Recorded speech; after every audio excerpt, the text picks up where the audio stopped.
ما هو الاسم الكامل لنادي ريال مدريد؟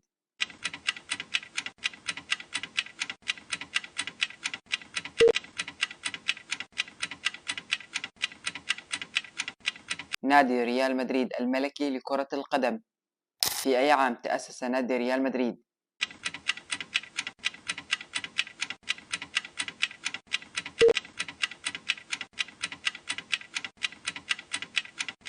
في عام 1902. من هو مؤسس نادي ريال مدريد؟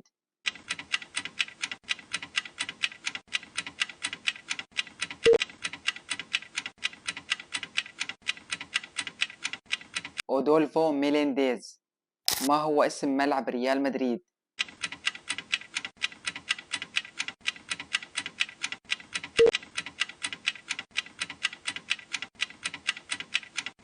سانتياغو برنابيو.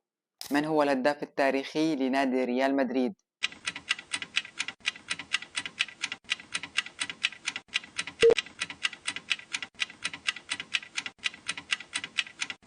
كريستيانو رونالدو. كم عدد ألقاب دوري أبطال أوروبا التي فاز بها نادي ريال مدريد لغاية عام 2025؟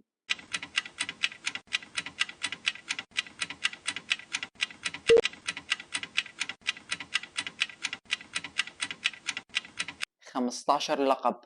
ما هو شعار نادي ريال مدريد؟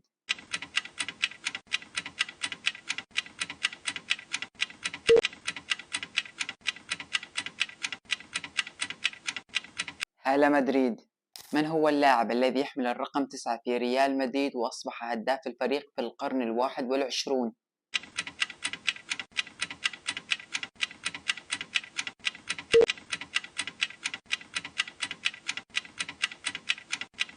كريم بنزيما.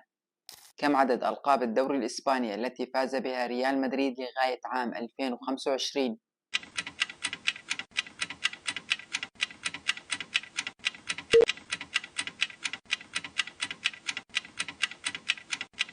ستة وثلاثين لقب. من هو اللاعب الذي اشتهر بتسديداته القوية من خارج منطقة الجزاء ولعب مع ريال مدريد بالتسعينيات؟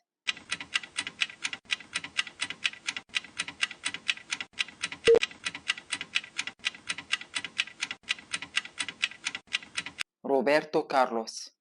أي لاعب من هؤلاء فاز بالكرة الذهبية أثناء لعبه مع ريال مدريد؟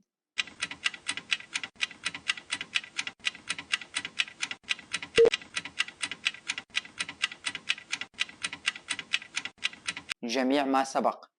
من هو المدرب الذي قاد ريال مدريد للفوز بالعاشرة بدوري أبطال أوروبا؟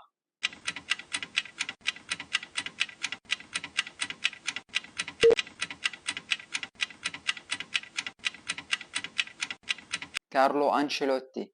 كم عدد ألقاب كأس الملك التي فاز بها ريال مدريد لغاية عام 2025؟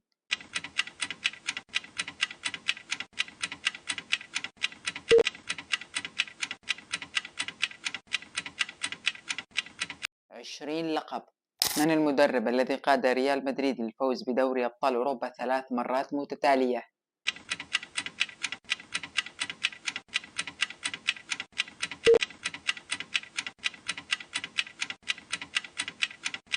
زين الدين زيدان. من اللاعب الذي يحمل الرقم القياسي لعدد الأهداف المسجلة في دوري أبطال أوروبا لصالح ريال مدريد قبل أن يتجاوز كريستيانو رونالدو؟